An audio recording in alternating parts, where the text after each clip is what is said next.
ओम शांति। शांति। आज हूँ 26/11/25। अच्छा मिठा मिठा शिखिल दे संतान मानक प्रति माँ पिता बाप दादांकर मधुर स्नेह संपन्न शुभेच्छा एवं सुप्रभात। आत्मिक पितांकर आत्मिक संतान मानकु नमस्ते। आत्मिक संतान मानकर आत्मिक बाप दादा को याद प्यार गुड मॉर्निंग नमस्ते नमस्ते नमस्ते। धारणा पाई मुख्य सारांश नंबर 1। निजर लक्ष्य एवं उद्देश्यर चित्र को सर्वदा साथी रे रखिबा को हेबो।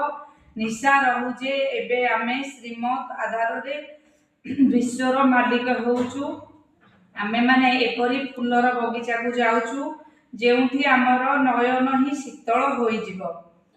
नंबर 2। सेवा करिवार बहुत बहुत शौक रखिबाकू हेबो। विशाल हृदयर अथवा उमंग उत्साहर सहित बड़ बड़ चित्र उपरे सेवा करिबाकू हेबो। भिकारीरू राजकुमार हेबाकू पड़िबो। भिकारीरू आमे राजकुमार होबा हला पाठ पढुचे। कर्मर गति को जानी गति सद्गतिर निर्णय करुथिबा मास्टर दुखहर्ता सुखकर्ता भाव एबे पर्यंत निजर जीवन कहानी को देखिबारे बा शुणिबारे व्यस्त रुह नहीं।